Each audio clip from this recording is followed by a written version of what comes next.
Welcome to the newest episode of Tales from Tatooine. I'm Jacob. Fish. It's been a crazy week for Star Wars. A lot of news coming out. So much news. A lot of anticipation for the Han Solo movie. But it's hard not to get caught up in the whirlwind that is Star Wars right now. So we're going to be doing a part 2 of our review of Star Wars movies. Today's review, Attack of the Clones. Yes. A far superior looking movie than The Phantom Menace. Oh, yes, absolutely. But it could be argued that it's worse in some ways. Yes, also true. We'll get into that. But this is kind of a fun little series, I think. I like it, yeah. We had the one that we posted 2 weeks ago. It's a bit messy. Or all of our videos are messy. They're all messy. That's kind of the fun of it. You're going to watch us, and you are going to be bored. I guarantee it. But no, I think kind of being able to look back at some of these movies, even though I've seen them, I can't tell you how many times since, to actually kind of sit down and watch them and be like, let's break this down. It's kind of fun. Uh-huh. It's kind of upsetting at the same time, you know? Because you're like, oh, God. Oh, that scene. Uh-huh. Yeah, oh, no. I probably won't go back and watch the prequels again for a very long time after this. I agree. But, as always, here's the news. So it's important to note, if you're watching this was actually filmed like 2 weeks before this is posted. Get ahead of ourselves a little bit. So this news is probably old news. We're not just behind the times. It's just coming out late. Which is kind of, you know, it doesn't really work with how we do things, but that's okay. Yeah, we're trying it out. Whatever. Mainly because we're going to be like, oh, here's this piece of news, and everyone's going to be like, that was a long time ago. They already did this and that. But regardless, one of the big news reports of this week is that The Last Jedi has received 4 Oscar nominations, which is fantastic. It's got original score, which, of course, sound editing and sound mixing, and then visual effects. Now, visual effects, I think, is the one I'm most excited for, because it almost justifies the use of the practical effects, and it's like shows Disney that it's worth it to cut out some of that CGI bullshit and just fucking do it right. Yes. And it probably won't win. It's going up against some excellent films, one of them being The Shape of Water, which, I mean, practical effect wise, I mean, Star Wars is great, but fuck. Come on, it's Del Toro. But you never know. There, you know, crazier things that happen.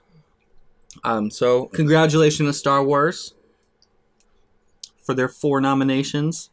And it reminds me of the scene from Clerks 2 where they're talking about how Lucas never won an Oscar when they're arguing about Lord of the Rings. And it's like, ha! Take that. It's happening. Some other news. An article talking about how best to approach Leia's death. And an argument consisting of throwback, which kind of ties into this episode, to Natalie Portman's Queen Amidala, or Senator Amidala, as she is in the Attack of the Clones. Their approach to her as a character versus their approach to Leia as a character. Now, while I agree, so the premise is that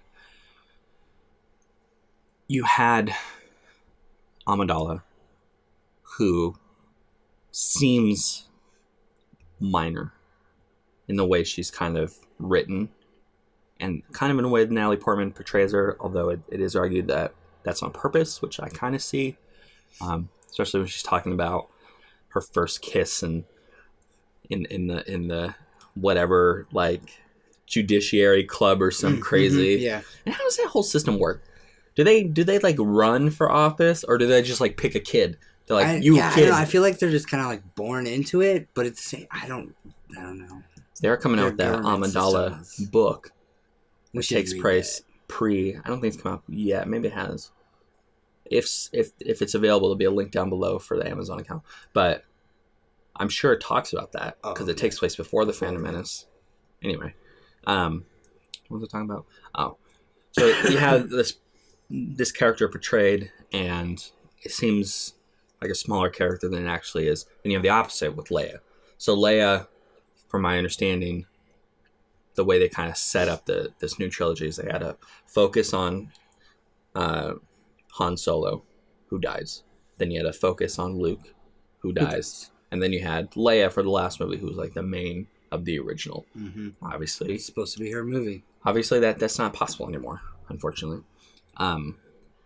So the handling of her death not only throws a wrench in that plan, but it intensifies the importance of making sure that her character is taken care of properly. And so they're talking, how do you have that kind of loss without completely derailing the whole movie in a presentation of it. And they made some arguments that they can do it because, they did Amidala well enough, which I disagree. I think they could have done a lot more with her, but it's not so much news as it is kind of theory. That was a horrible news segment. Do you think they'll bring back Padme? No. Force Ghosts? Well, no, she can't Force Ghosts. She can't Force Ghosts. I mean, I am kind of surprised that she is never mentioned. That's right. They do mention that in the article that she has never, no place. I mean, if it wasn't for her, they wouldn't have Luke and Leia. Right. And you wouldn't have Ben. And, I mean... Mm-hmm. I think I would like to see... I think they mentioned, like, finding a journal of hers. So my thought is, in the next movie, you're going to have, like, this kind of search for the origins of truth in the Force, right? Rey going after, she has the journals, she has these ancient texts, the sacred texts! And I think she's going to be looking for truth, because it seems in Rey's nature to be doing that. I wouldn't be surprised if she stumbles upon journals of Padme Amidala. Because she seems like the type who'd want to learn about Kylo Ren, and where else to start. She's very oriented in her roots and like where things started and where they're headed, and I feel like she would play a big part in her quest for all those answers. I think so, and that can tie into possibility of seeing Vader's castle on Mustafar. Going back to this ancient Jedi Sith stuff, kind of giving us a little taste. Because I'm pretty sure Rian Johnson's new trilogy is going to go way back. Because these are pretty enormous events occurring in the galaxy. Doesn't make sense for there to be a trilogy's worth of enormous events going on at the same time in another part of the galaxy. It's all kind of tied in together, especially with the First Order and all that. And he's going to have Jedi and stuff. Oh, yeah, or Force users, and I'm pretty sure it'll be What's Jedi. What's the point of even exploring this galaxy if you don't have Jedi and Sith? So, I have a feeling he'll be going back. Not Old Republic, but probably close. But you kind of have to get a little segue into that, or it's going to be kind of lost to a lot of people, I think. Hi! Thank you for actually joining us on the episode. Go on now. That ties in another article that came out talking about how Kylo Ren is kind of the Anakin that we kind of deserved. Yeah, absolutely. And I've thought that myself in watching these new ones. That like if only Hayden could have focused in on like how the tear between him. Yeah, it's that conflict struggle within. Like, and you kind of see that with Hayden Christensen's character, but I feel like it could be so much more, so much deeper, so much darker. Yes. I mean, he's Vader for crying out loud. Right. And we just get a whiny little bitch who is whinier than Luke. No offense, Mark. I mean... You're right. it definitely seems like, especially in Attack of the Clones, his character is just so undeveloped. Yeah. Right off the bat, too. Whiny. Like, the first scene, you're just like, dear God. Like, this is not how Jedi act. First words out of his mouth. And I know they're kind of, like, setting up the conflict that goes on in him, you know, where he doesn't quite fit into the whole Jedi scheme. He's not, like, all stoic and shit. But it's not him, like, being rebellious. It's him just, like, bitching and being like, of course we'll find who's gonna kill you, whatever. Padme, who I love, who I only spent 2 days with 10 years ago. When I was, like, 10. Of course we'll find them. And promise. Obi-Wan's like, Anakin, the fuck. And he's like, ooh, we're Jedi. That's what we're supposed to do. Wink, wink, nudge, nudge. Mm-hmm. Then 2 days later, they're boinking and getting married. Yes. This all happens very quickly. Very quickly. I mean, they could almost put a whole nother movie in there, but... But anyway. So I agree. Like, it's interesting to think about that. Like, how Kylo Ren is being portrayed, this struggle within, and his rise to Kylo Ren. Mm-hmm. If we got that in the prequels, it would be so much better. Although at the same time, I'm kind of glad they're not, because I fucking love them now. I love the way they're doing it now. I like having Kylo now. Yeah. You know, and we couldn't have Kylo now. I wouldn't want to change how they're doing it now. Right. If we had Kylo then, we wouldn't have Kylo now. So. No, but we would have something even better. I don't know. I don't think so. I mean, things can only get better, right? They can't get worse. Well, there's the originals and then there's the prequels, so. Yeah, they were already done. They're in the past. Let the past die. You kill it. She agrees. There's an article about the new comic with Luke, Leia, Han that kind of connects to Rogue One, where they kind of go and look for that. Essentially just an article. And all these are linked below, where they're bitching about the artwork in it. Oh my God, it's so bad. It is It is so terrible. And and when I'm reading this article and I'm looking at the pictures from this comic, I am sick to my stomach. Who the fuck is sitting at the top and okays these pieces of artworks to be published and released for... Oh my God, get some artists that know how to draw. It's almost like they... Did you see Han Solo's hand? It's like super tiny. Yeah, the proportions are awful. Some of their faces look like horribly done, airbrushed images that were taken from the movies. Yeah, like they took the movie and they put it in Photoshop and they like did that over it. They did that filter where it like turns it into a cartoon.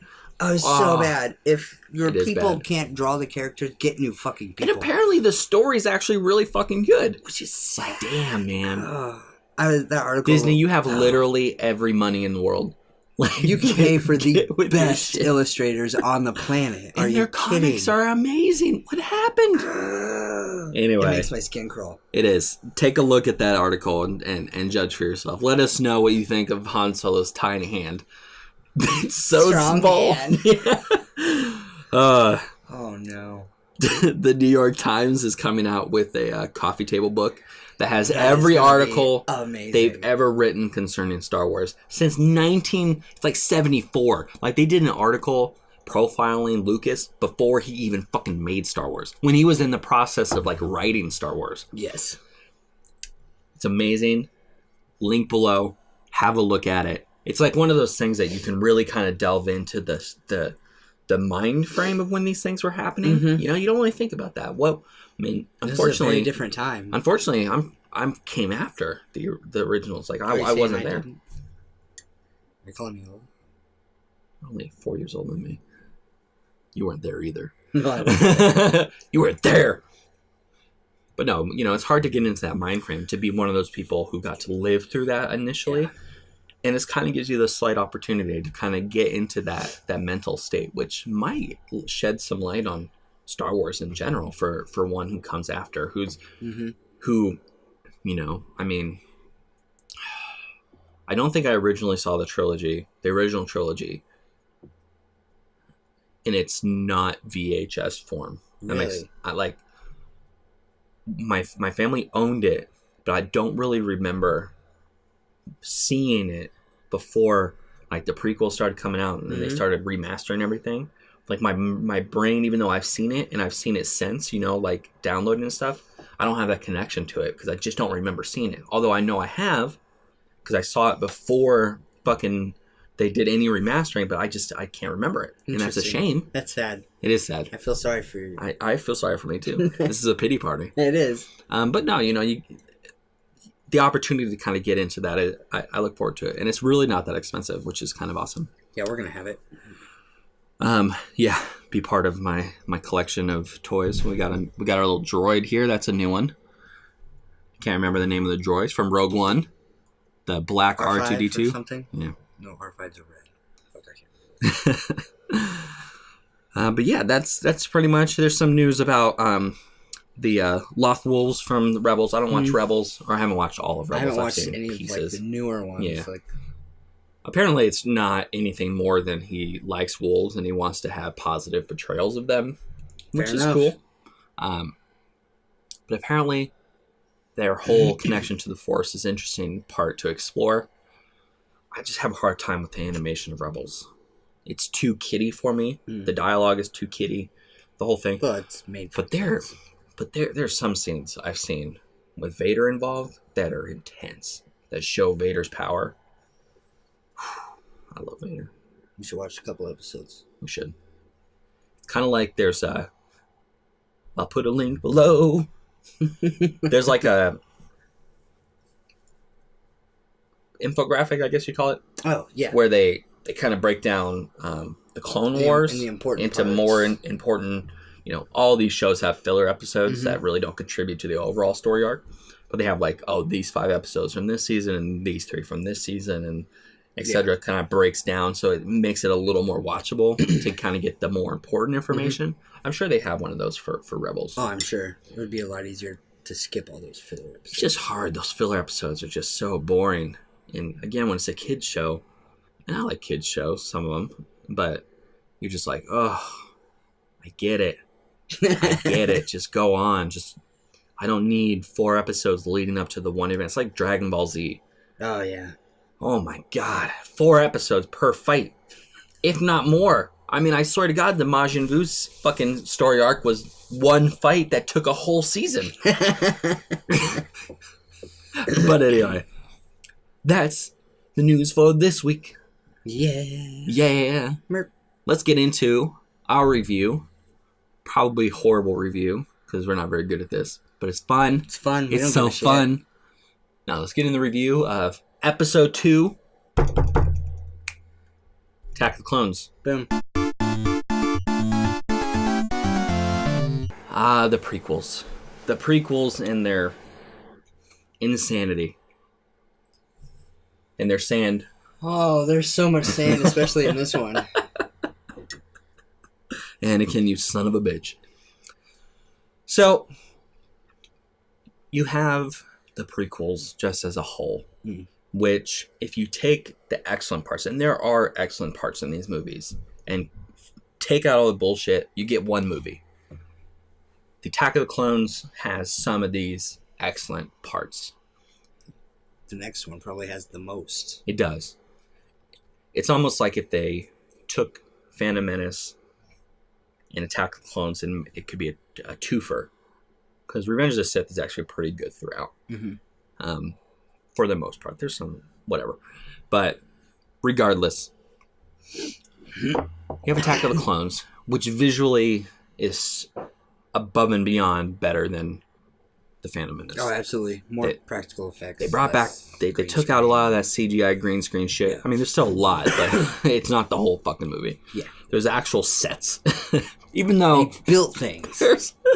There's some where they do use green screens where the set was so easy. Like, why is the fucking Palpatine's office all green screen? Yes. These are easy things. I Like, mean, they I built can a understand, desk. the Colosseum fight. Right. Okay, yeah, acceptable. In little tiny rooms, not acceptable. It's like he's sitting there. It's like they built the desk and they just put green screen all around it. Like, the hallway exit door.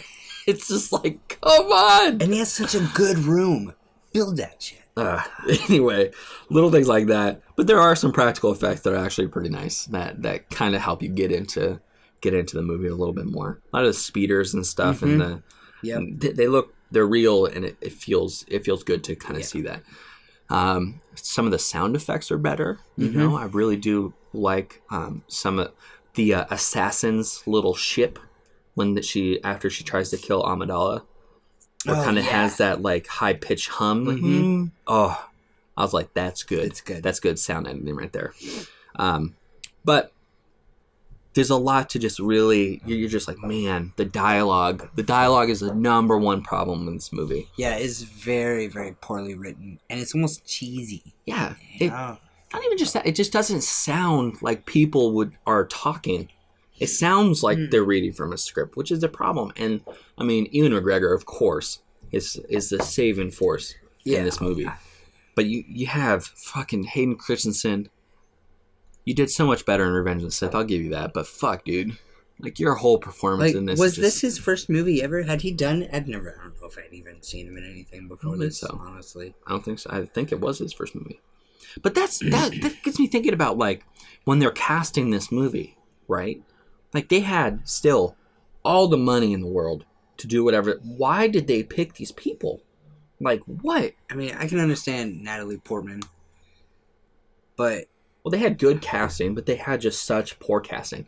That little kid who plays Boba Fett is awful. Oh, he's bad. When they're like...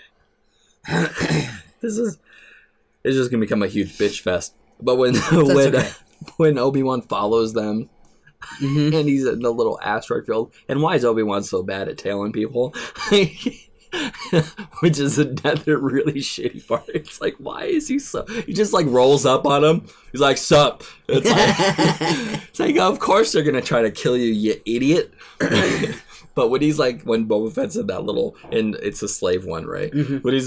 When he's in there and he's just like, oh, he's following us. He's like, you must put a tracker on our too. And he's like, oh, get him, Dad. He's the so kid's bad. Not 3. I mean, these kids that are cast in this movie are terrible. You know who's a better, awesome casting kid? That little kid who talks about the archives being deleted. Fucking Oscar-worthy performance. The youngling that turns to Snoke. Yep. That's the young Snoke. I fucking love that kid. Good casting. Oh yeah, his future in a Star Wars film is right. Yeah, but no, like him and Hayden Christensen just can't deliver emotion. Mm-mm. And like he's just such an uppity little bitch the whole time. I mean, right from the get-go, he's not even like showing a rebellious side. He's just being a little bitch. God. Whining and complaining and just... And why is Obi-Wan putting up with this shit? Beat his ass. Jesus Christ. I feel like Qui-Gon would have put him in his place. Yeah, Qui-Gon would know. He's very, again, excellent casting. Liam Neeson. Oh, yeah. His whole stoic Jedi thing. Yes. It would have worked. But he's just Obi-Wan. He's like, he's like, be mindful of your thoughts, Anakin. Mm-hmm. And Anakin's pretty much like, I want to fuck that chick right now. The one I've known for 2 days. Mm-hmm. That I obsess over for 10 years. And he's pretty much just like blatantly saying that. And Obi-Wan's like, be mindful, Anakin. You gotta wrap it before you tap it. Put it in your pants. It's just like, fuck, man. And he's like being insubordinate and all this shit. And Obi-Wan's just like... You need to take him out back and fucking beat him with a lightsaber. Just doesn't... It's one of those things, like, I get... Their point they were trying to get across that Anakin is, he's rebellious, he's emotional and all that kind of stuff. But fuck, they just don't. You can do that without making him a whiny little bitch face. And it's not even just Hayden Christensen; it's just his story arc in general and the writing. It's just like it doesn't. He's almost stalkery with Padme. Mm-hmm. Oh yeah, he's almost creepy. Like sexual harassment kind of. Like there's a line there that he kind of crosses a little bit. Like when he pretends to be dead in that field practically. Oh, yeah. And he just like grabs her and starts rolling around. That's some harassment shit. Or when they first get together and he's in her room and they're talking and she says, don't look at me like that. And he says, why not? Yeah. Creeper fucking boundaries, word. Homie. Wow. But no, it was one of those like strange things that you're just like, you don't feel... And it all occurs so fast. That's another thing too. And then 2 seconds later, she's like, I really, really love you. Right. That's one problem with Star Wars kind of in general is they really don't have like a good pacing as far as like time frames. Like you don't really know like how long is Luke on Dagobah? We don't really know. 2 weeks. Maybe like the only like the Force Awakens is pretty good because it all actually takes place in a short period of time, and they make it known. Make it obvious that it's But like this one, I mean, how fucking long were they on Naboo while Obi-Wan's off gallivanting the galaxy? It was like a day or two. Yeah, I mean, showing that part of the story from his side definitely makes it seem like it's not very long. A couple days tops. And he's all pervy, and she's all like, "Oh, I can't." And it's like, one, you can, you know, and you will.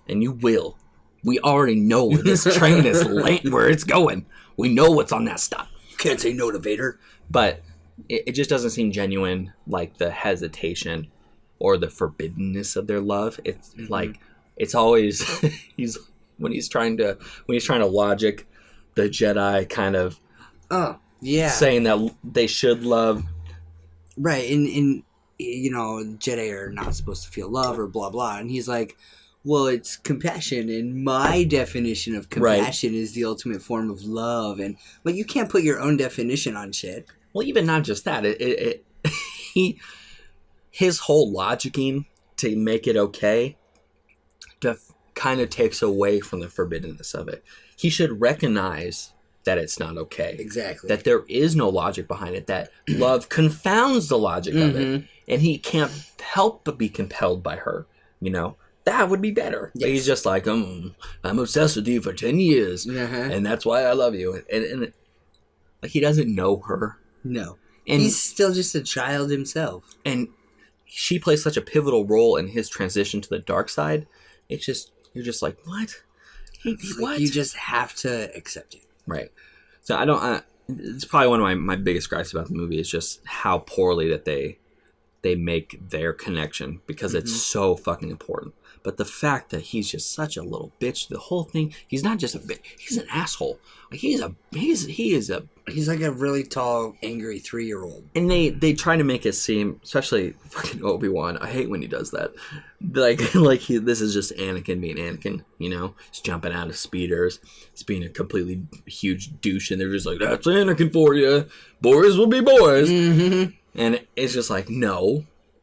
They should kind of rein that back a bit, and I mean, his rebelliousness to be guiding him. Yeah, it just the whole thing is just doesn't feel right, knowing that he becomes Vader, and the fact that keeps saying if he's the chosen one, like where's the skepticism in this, right? And especially from fucking Mace Windu, he should be like, well, the prophecy.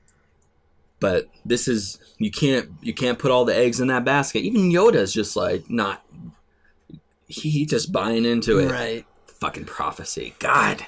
I mean, I know this whole thing is like clouded in the Jedi minds, and I don't understand how they're just so accepting. Well, it goes back to the whole dogma of the Jedi in general. Although that scene where they're with Chancellor Palpatine, with Yoda and all the Jedi, and Yoda's talking about how the dark side's clouding everything, that scene is excellent. Because that dynamic, you know what's happening, and you can kind of see it on Palpatine's face.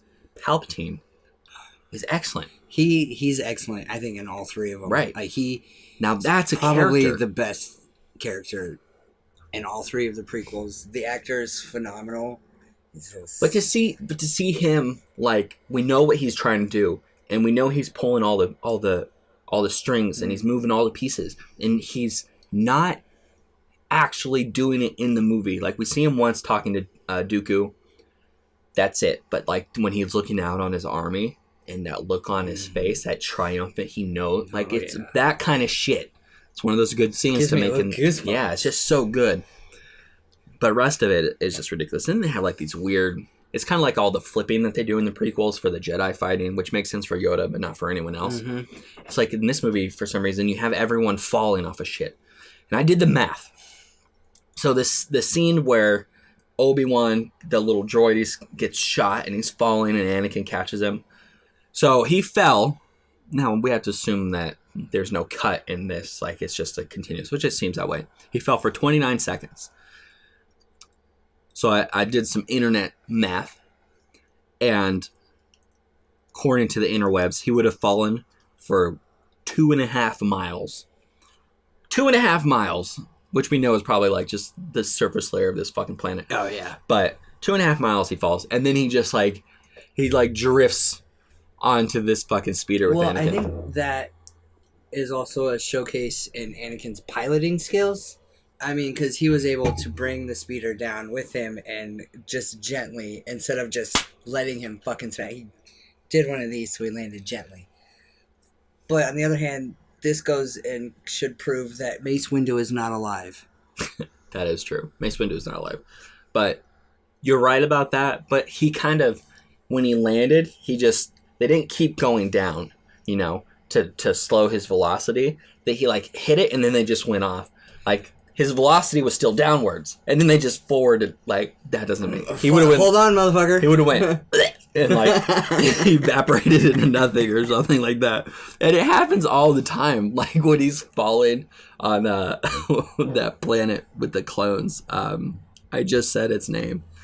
Yeah, you did. Camino. There you go. When he's on Camino and he's fighting Jango Fett, and he's falling, and he like throws the string, and he just like, doop, and yeah, there's like no force. There's no jerk. It's like the tiniest wire. Right, you just cut your fingers off with he's that. just like, dink. Yeah, like, that part's bothering.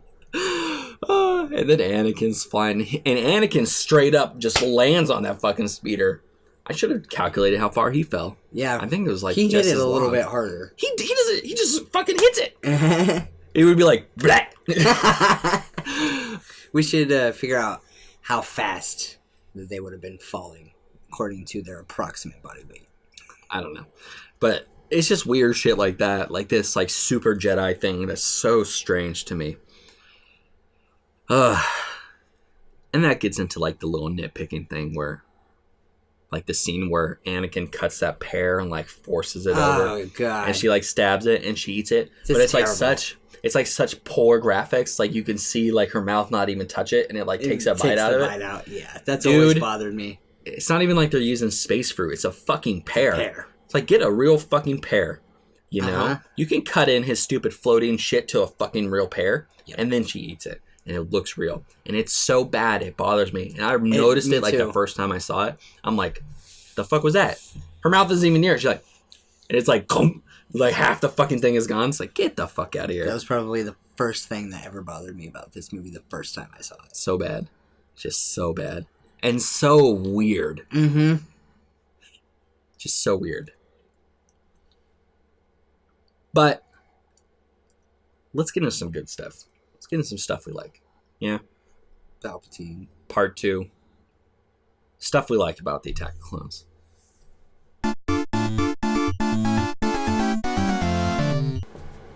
There's a lot to hate about this movie. There's a lot to hate about the prequels. There's a lot to hate about Star Wars in the way that they're portraying it. And that's just fans being fans. You know, it's easy to be like, ooh, Gungans. But then also totally accept ridiculous aliens in other places, like blue, like titty milk, or it's green, that Luke is just drinking. You're just like, whatever. I accept this as okay. Well, it is a different planet in a different galaxy. It's just weird. Milk It's still weird. Creatures are going to be weird. But regardless, there's still a lot of love to love about this movie. So let's get into that. Probably one of my favorite Star Wars scenes. I know you feel the same way. Is when Anakin goes to save his mother. Yep. And the Tusken Raiders, and she dies. And that's like the first time we see him act. Like in the whole movie, he actually acts. The look in his eyes. Mm-hmm. Oh, his first real steps towards the dark side. Mm-hmm. It's good. And without then his hesitation too. Right to murder, baby. Mm-hmm. Like it's his natural reflex. I want to know though. So I was watching this. I'm thinking, why did they keep her alive for so long? What did they use her for? Sex? You think? But they can't reveal any part of themselves. Like them as Tusken Raiders can't reveal, or they're kicked out of their tribe. Right. Well, it's private inside a tent amongst other men. I don't know. Everything rapes. It's true. Trump. But I mean, possibly. I mean, I don't know why else. It's just the way she was tied up in that. The fact that she was still alive. I mean, that's where my mind went to. Just seems a if little they were weird. going to trade her, they would have traded her already, and she probably wouldn't be half dead. I mean, maybe. Maybe. But yeah, when he goes after them and he just starts decapitating everyone, and the fact that they show the children and stuff, and you're just like, fuck, man. Not just the men, the women, and the children too. Yeah, when he's telling Padme, while not the best acting from him. Yes. And it's actually not too bad.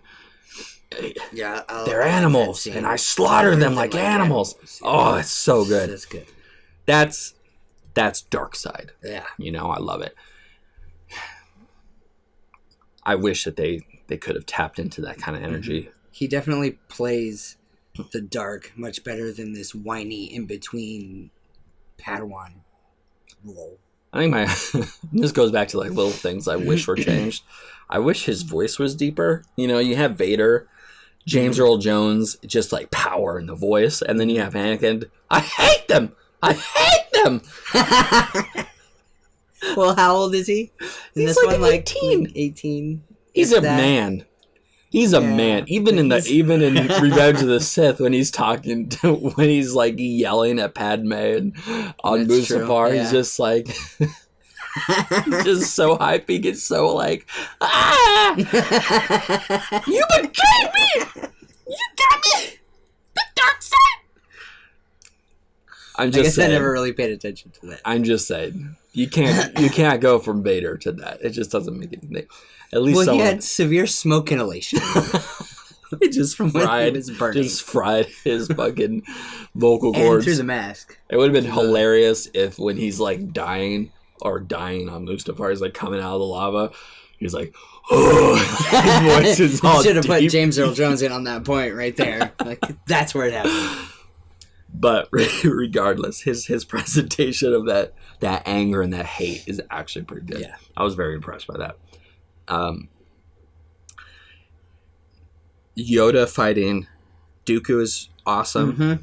Although, a big problem with the prequels, we said this last review, is their villains are just completely underused. Yep.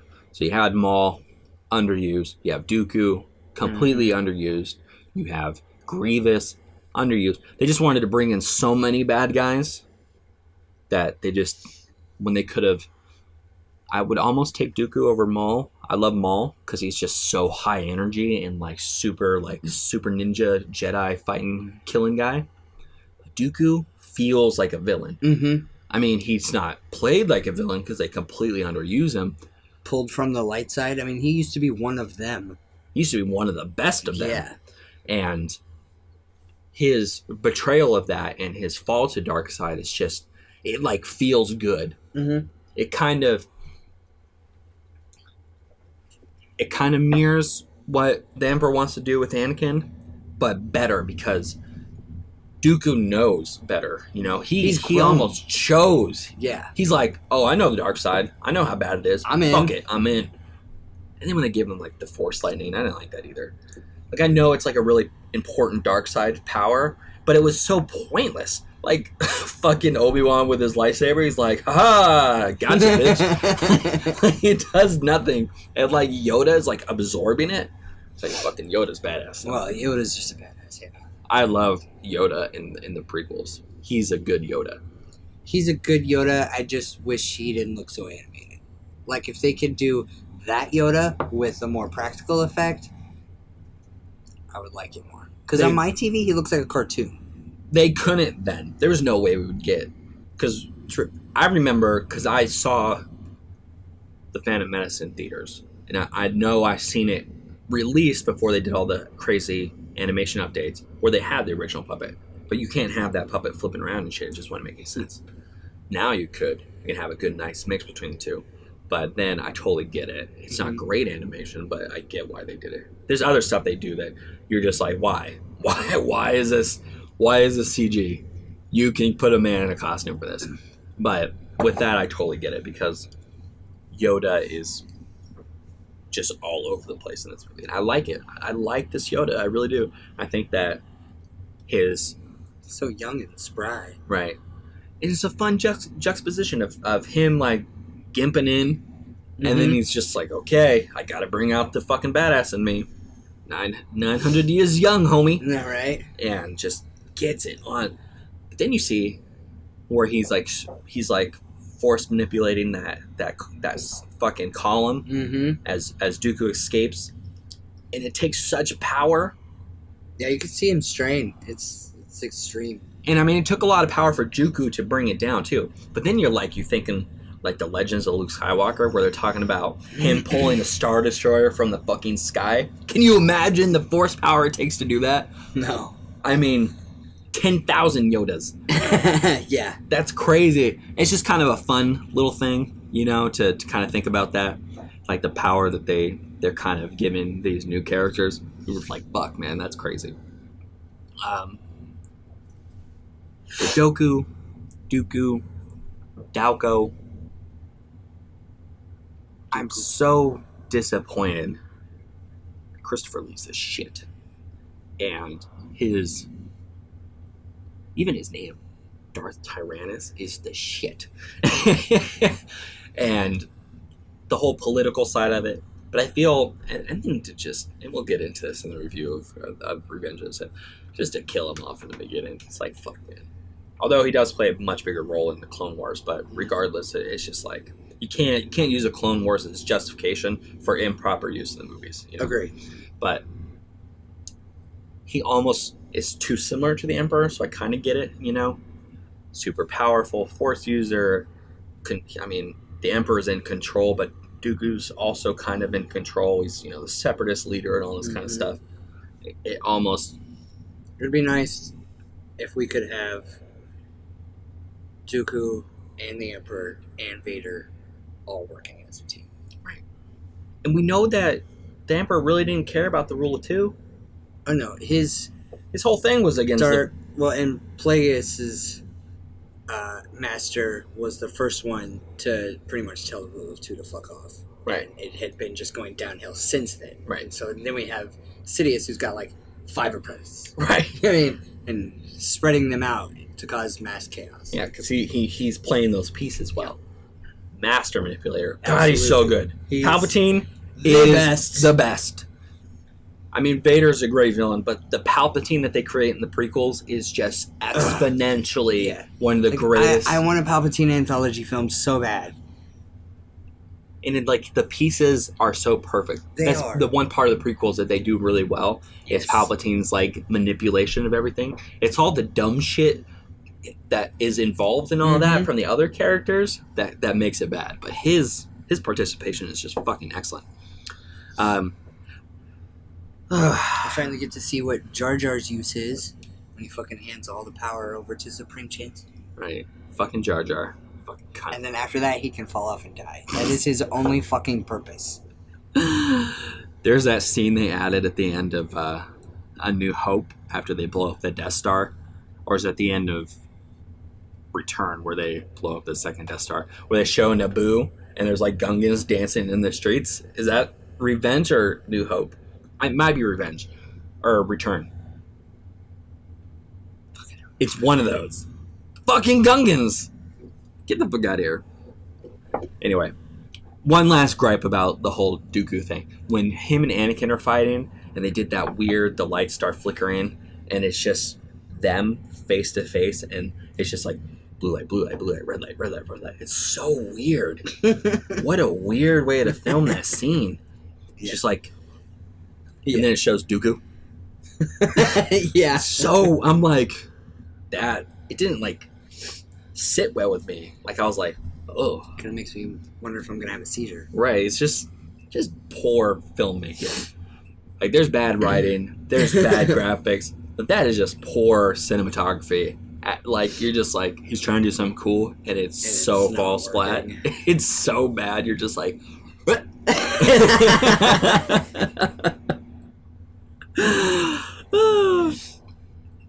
You gotta love that sand scene, though. Yes. God, it's the pinnacle of bad acting. Oh, I hate it.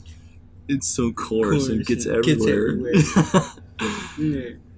It's one of those movies that's fun to watch because you hate so much of it. You love so much of it, but there's so much to gripe about. It's kind of like a game, you know? Because I'm watching it, and I already know all the parts I dislike. I already know what I'm getting myself into. And I'm just going to trigger myself watching this movie. But you can't help it because you're just like, sand. You son of a bitch. I knew it was coming. So it's kind of fun at the same time, which I accept. You know, these movies aren't great. They're not the worst. But just some of these things are just so over the top ridiculous that it's just fun. You're just like, whatever. They're making up for it in the new trilogy. I like absolutely, it. Yeah. Yeah, that lightsaber scene, the sand, the fucking pear. The pear. The fucking God pear. damn the pear. But did a lot right from the Phantom Menace that really kind of led into doing more things right. Right. In Revenge. Revenge of the Sith is the best of the three. The best of the three for sure. Not even in the top, maybe 5 almost for the whole. It's hard because there's some stuff in there that's really good. It's the top of the list for my overall for all of them. It's hard. I think what makes it hard is it's compared to the other prequels most of the time because it's such a step above coming from Phantom Menace to that. But there's just, you don't hate it as much as I do, I don't think, but that fucking lizard scene, I Obi-Wan love it. and Grievous, because I want one. I want to ride on one. I hate He's it. cute and he makes these little sounds that I love.